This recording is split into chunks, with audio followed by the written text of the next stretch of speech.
Welcome everyone, it's Gray Shirt Guy rocking the red shirt today. But how's it going? We're gonna do a little studio update. It's Friday the 13th, it is August and 2021 if you weren't aware of the year. But anyways, what's going on? I finally came back home last Friday is when I came home. And whoo, there's monsoons here. In the summer, I live in the desert and it's rare to rain, but about once a year we get really heavy rain, and it's been raining a lot to the point where I got weeds all over the house. I call a weed company and they're like, we're super booked up, so they're not going to come out for 2 weeks. But it has been raining pretty heavy, thunderstorms, lightning. It looks nice, it's really pretty, but you got to watch out for the roads. Keep people. I've been like here. We got yeah, a lot going on. But let's do a quick recap. I have the Tallarn 2K Army ready to start tomorrow. We're going to start at 6 o'clock tomorrow. I will not be streaming it, but I will be doing daily video updates at the end of each day of the progress that I've made, and we'll go from there. But let's see. Aside from that, I did assemble 5 more Chaos Space Marines because when I had left for my business trip, I only had 5 assembled, so I assembled the last 5 just to kind of get them off the table so I didn't get the bits mixed up. And those are for my Fallen, so those are for my Chaos Space Marine Battalion, and we got a quick picture of those. But bad news, though, I was in a car accident on Monday. Now, I am okay. A little back, a little stiff, cracking a little bit. Neck's a little, but not too much. I'm fine. My passenger, which was my mom because she was visiting, she has been a little bit more injured. She has obviously the back and the neck, and then she has some bruising from the seatbelt, which is, luckily my airbags didn't deploy. So a little background of the accident. So it was in a car accident. It was a 3-car accident, and it was basically essentially I was slowing because there was a stalled car ahead of me, and an SUV was behind me also slowing down, but a truck behind them wasn't as attentive. The truck hit the SUV, which hit my car. And luckily, nobody was we do have injuries from the impact, but there was no blood or anything like that. Was able to get out of the car, pull off. Everyone was able to get out of the intersection where the accident occurred. It was always a straight hit, back of car to back of car to the front of the car. Got out, checked on my mom real quick, got out, called 911. Well, first I got out and checked on, I checked on the other drivers, and as I was scoping out the vehicle, seeing what the damage was, and checked on the SUV driver who was in the middle between 2 cars, and they were, they gave me the thumbs up. They were, obviously shaken, and their back and their neck hurt a little bit, but so far nothing huge. And then we got out to the, I went over to the truck who had ran into the back of the SUV, and their whole hood and everything was all smashed in. Their whole front end was smashed in. I don't even know how they're able to get through the intersection. They had just enough engine function to get through the intersection, but it was, or maybe it was just momentum and they just rolled through, but she got all the way through the intersection. Both airbags blowing, so I don't know if she consciously did it. The driver was female, but that's not necessarily the cause of the accident. Plenty of men get in accidents all the time. It's just a shitty intersection, and normally you're expecting to, when the light's green, you're expecting to be going at least 35 to 40 in that area. And with a stalled car in front, you're expecting traffic to go. You should be paying more attention, but obviously, accidents happen. It's a big thing. It's to be expected. It's not ideal. I don't want to say it's okay, but it is a thing. Anyway, so I get over there. She can't get out of her driver's seat. She's both her airbags are deployed. She'd slid over to the passenger seat. I went over, realized she couldn't get out. She was pulling on the handle over and over again. I don't know, maybe she was pulling the wrong handle, but I grabbed onto the door. I wrenched it out, got her out. She, cab full of airbag smoke. And at the time, I thought I was worried maybe it was other smoke because her front end was so smashed in, but it appeared mostly just airbag smoke. Got her out of there. She climbed out herself. Like I didn't have to pull her out or anything. I just pulled the door open and let her get out. She apologized. Said she wasn't paying attention. It was her fault. And so at least from the beginning we knew, okay. And then I was like, "You got insurance?" And she's like, "Yes, I have insurance." I'm like, okay, because 1 in 3 drivers historically in this area, statistically apparently, don't have insurance or are underinsured. And so luckily, all three drivers, we all had current insurance, which was good. And that was obviously no serious visible injuries. And then originally, so the police came out, took our statements, and then they asked us if we wanted to cite the driver, or if we just wanted the insurance companies. And so because the driver had admitted to being at fault for the accident, and we didn't have EMS come out because there weren't any visible injuries on any of us. And the police officer basically told us EMS is just going to come out, check us, and then send us home. Because at this point in time, without any bleeding or broken bones, there really wasn't much that EMS could do. Either way, we agreed not to go with the citation, because all the citation will do is add points on her license and give her an additional fine on top of everything that insurance is going to do. And we're like, accidents happen. The insurance company's going to sort it out. We didn't want to deal with the citation part, so we all agreed not to worry about the citation part. My car was I was the only car in the accident that could still drive, but my trunk was my trunk. It was all smashed in on the back, and I popped open the trunk latch to see, because I thought I had left something in the trunk and I was worried. But then I went open the trunk. I didn't have anything in the trunk except for some cleaning supplies. But then I couldn't close my trunk, so we had to use some caution tape to close my trunk. But I was in a car accident on Monday, and today is Friday. So yesterday, yesterday, my mother flew out, because she was only visiting for a couple days, and so she flew out, but she's had some additional pains, and so we're dealing with the insurance company for that. It was kind of a bummer on my vacation, because my vacation had kind of just started. It was like the second week of my vacation. Let's take some pictures. Let's take a look at some pics. All right, so this is my car. Obviously, I redacted out the license plate. And it's a 2020 Kia Forte. Had less than 10,000 miles on it when this accident occurred. And as you can see, we've got the whole rear. So this whole rear section was all smashed in. The trunk was all smashed in. This is all dented. This right here is a cable lock. This is a cable that you can lock. It's got looped on ends. And so I was using the cable locked onto the latch down here to keep the trunk from popping open, because I had already lost one bungee cord, and so I wasn't going to lose another one. And so this worked really well. Looped it, pushed it through the rear seats, and then I could tug on it if it was popping slightly open. But it really didn't pop open much once I put it on there. Added a bungee for some extra support. But this whole back was all smashed in. There is some... I wasn't aware of this. The collision center, they pointed it out. On this side here... So as you see, there's a split right here. And so this is a design feature for when they build them. And also when you get into a collision, they can, it's easier once they take them off, they can see where the hits are. But this panel, to me, initially looked fine, quote unquote fine, but there's some cracking here in the lights, but it's actually dented in. It's apparently slightly popped in here on both sides. And so they're going to try to pop them out. And if they can't pop them out, which is the way he explained it, where they're gonna disassemble everything and they're gonna try to pull those panels out, and if they don't pop out, they're gonna have to manually repair them, which is obviously gonna cost the truck driver's insurance company. It estimated just under $4,000 for the repairs, but that's before they take it apart. So once they start taking it apart, it's gonna cost more. The worst part is this is a brand new car. Obviously a little dusty, but I live in the desert, so. Even original tires, less than 10,000 miles on it, and it's a bummer.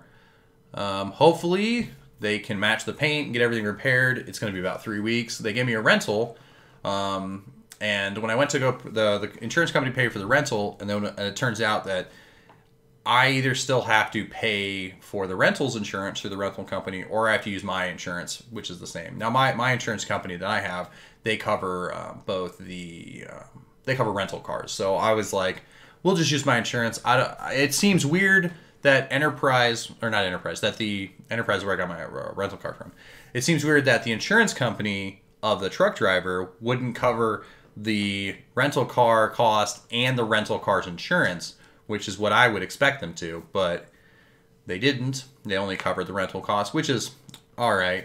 I don't plan on driving it much. I want my car back. Just driving to and from work when I go back to work. Actually, this next week, I'm still on vacation. That's what we're going to do with the big Tallarn build. And, but yeah, I was in a car accident, so that kind of bummed out my vacation a little bit. It's weird. Travel-wise, it didn't significantly hinder my plans that I had because I wasn't planning on driving very far. But anyways, so why do I have the door open? So normally when I film this, I don't have the door open. I have the door open because, let me close this real quick. I had the door open because I got 2 cats, and so when I was in the South for my business work training, and then I went back to the East Coast to where my parents live because for the last 6 to 7 years, they have been watching my cat Onyx, which is an all black cat, and you might see him wander around in future videos. I tried to go get him and bring him in here, but he was just not a fan. Oh, actually, never mind. He's down here. You all right? Yeah, I'll leave you alone. Anyways, he's under the desk. He's hanging out. So I was able to pick him up. Now, he's been at my parents' farm for about 6-7 years, so I was kind of worried that he wouldn't, he'd have to adjust to the new house. And they had a second cat, because they've had several cats over the years, but they're more dog people. But they had a second cat, and so my mom's like, well, if you take him, you have to take the other one, or we're going to take her to the pound. And I was like, not as like a threat or anything. It was just like she didn't want to take care of a single cat. You know, most cats at the minimum like to be marginally social, and she didn't want to have to deal with one cat. Plus, they had grown up together. She's about 2, so she's known him for the whole time. He's a bit of a turd sometimes, though. He's a bit of a jerk. I mean, he's sleeping right now. He's adorable. He's cute.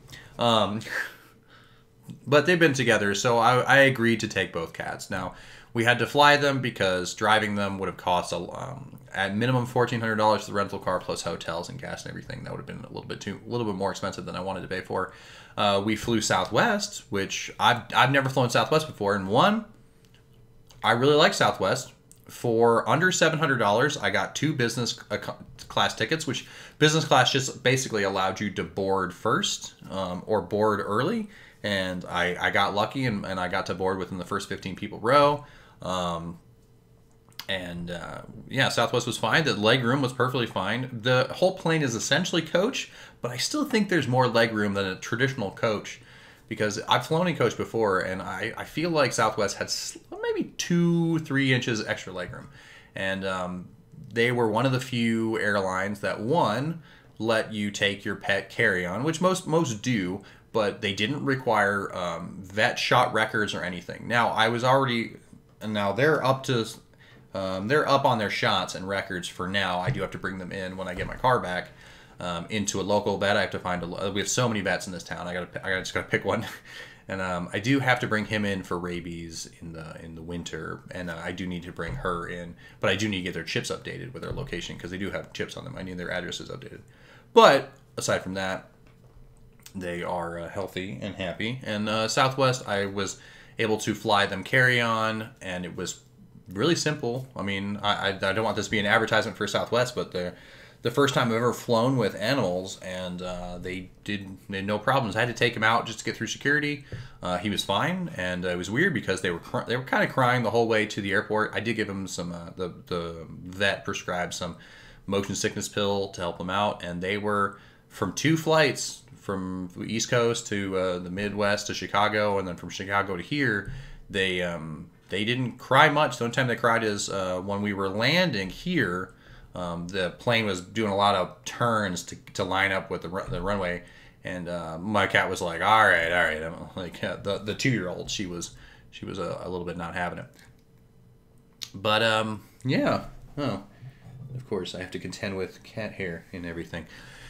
And so, yep, I got the 2 cats. That's why the door is open, because I spend most of my time in this office during the day, and I wanted them to be able to come in and out and not be like, where the hell is he?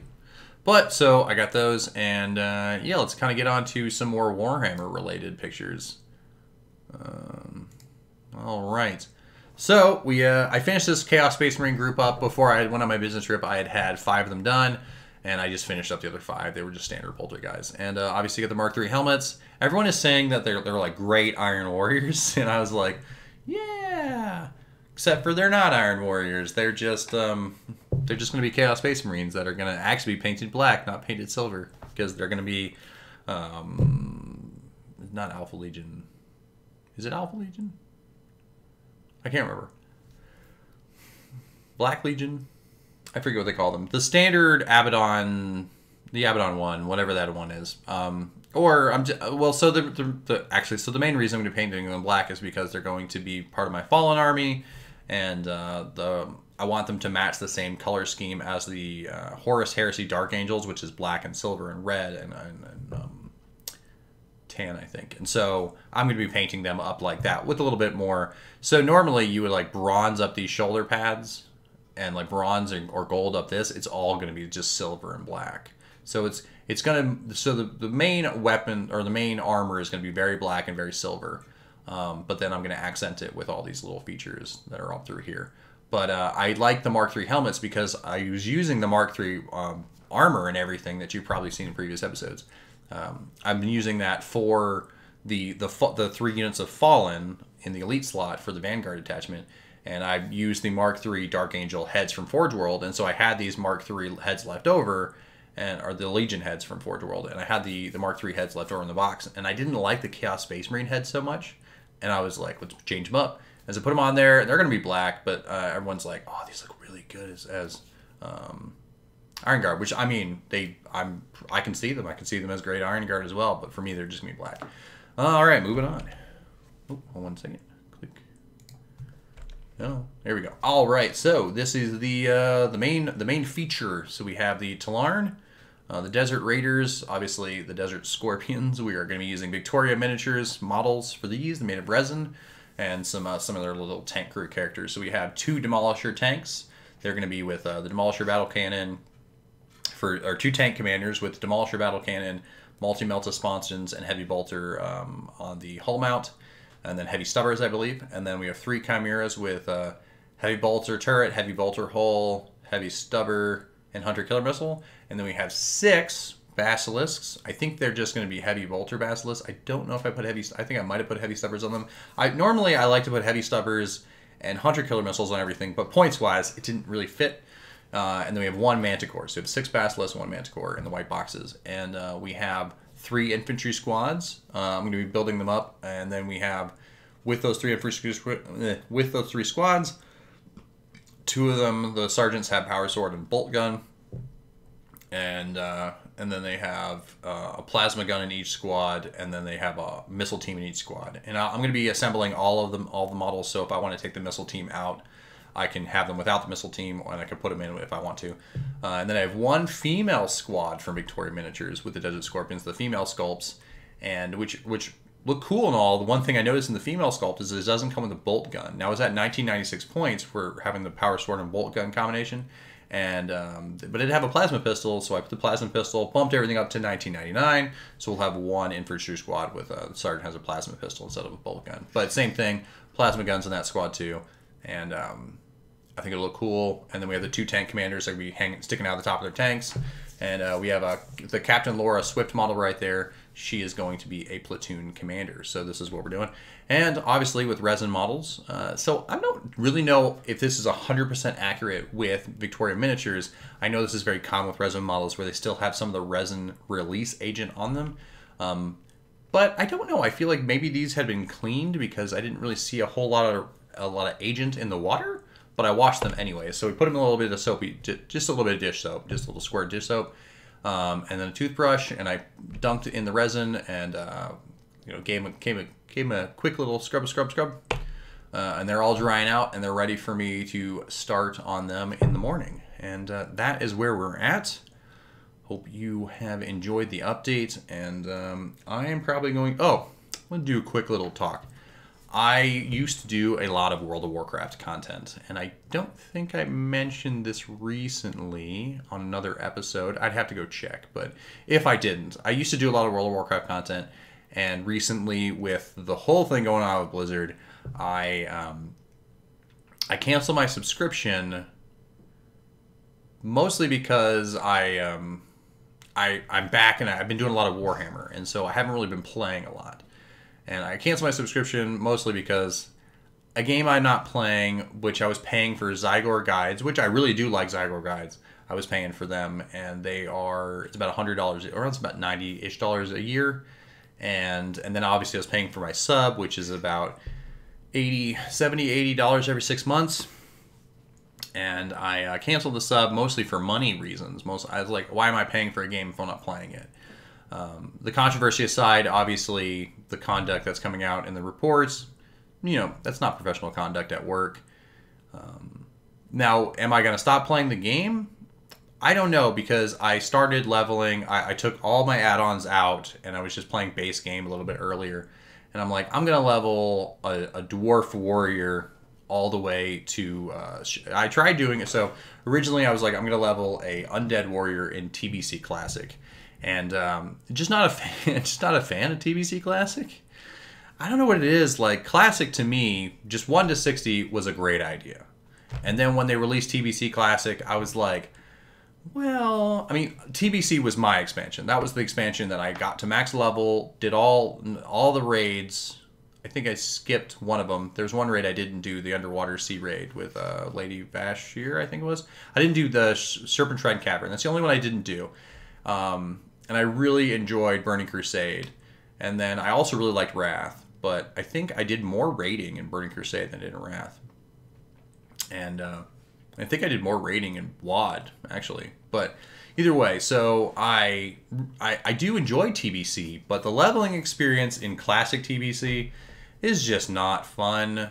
Especially when you're not using add-ons. Like, if you're using add-ons, it's fine. Like, it's a fine experience. I know it's too easy, and maybe I'm too soft over the years, but it was just like, oh, all right, let me pop another screen up and try to figure out where to go. You're still using guides most of the time because they're trying to read in game, and I was like, just not having I wasn't feeling TBC Classic. Plus, I was like, well, I mean, they're just going to do what they did with regular Classic, where if they ever do release Wrath of the Lich King Classic, which is like, please don't. I mean, sure, you do it if you want to. If fans are asking for Wrath of the Lich King Classic, I wouldn't go past that. I wouldn't go to Cataclysm Classic. It just seems silly. I would have been perfectly fine with them sticking with the original 1 to 60 Classic, and then either making new content for it that has nothing to do with the current expansion storyline and retail, or just leaving it there, just being like, this is Classic, and we're not going to touch TBC. But they did TBC Classic, and I mean, maybe it's built for me, but not built for me. And so I just went right back to retail, and I was like, well, I haven't leveled an Alliance character on retail in Shadowlands. And so I had my Death Knight, which I had done I was doing the Alliance lore series, but I'm just not feeling about doing World of Warcraft content on the channel, mostly because there were too many WoW channels, and a lot of the big ones, they just stopped recently. And I was like, I don't really want to start up doing WoW content unless it's a funny video I like, but I'm really enjoying World of Warcraft, and so that's kind of what I'm doing. I don't know why I have this tiny little screen open. Pop it open, big one. But yeah, so I'm still, my sub is still active until November, so I was like, all right, well, I'll play, and if I do enjoy it, I'll probably just re-up my sub. This isn't me being like saying that the conduct of the employees is justified by me keeping playing the game. That's not at all. I think it's unacceptable. Even in my line of work, what I do, it's not acceptable at all. And but I still like playing the game, and it's one of the few games where I can just load up, play for an hour every so often, and then just log out and be fine and know all my content is saved. When I play Minecraft, normally I play Minecraft for like big stretches. I probably play it for several days, and I kind of just go, all right, I'm done with this. And then I come back months later, or sometimes years later. In Minecraft's case, I think it was at least almost 2 years. I had a stretch where I didn't play it. And I come back, and I'm just like, New World. So I'm like, damn it. But WoW's not that. Like, when I come back, sure, you can make a new character if you want to, but like everything else is still there. And I mean, there's a lot of single-player games that I've been playing. I played through the whole Metro series, which is pretty good. And I do one day, I really need to beat Witcher 1, because I do not want to play Witcher 2 and 3 until I finish 1. Maybe that'll be something to do when I finish with this Warhammer, is to kind of punch the Witcher. Maybe I'll stream it. Probably not, but who knows. Anyways, well, that's where we're at. I'm going to get off because I got a few more hours until bed, and then I'm going to go to bed, and then we're going to get ready bright and early on these. I'm going to wake up at 4, do quick workout, eat some breakfast, check my watch some videos or check some stuff, and then the plan is to start at 6. But if I'm ready to go before then, we're just gonna start and we're gonna work for 12 hours, and then we're gonna stop. So, all right. Hope you guys enjoy the status updates over the next 7 days, and have a good one. See you around.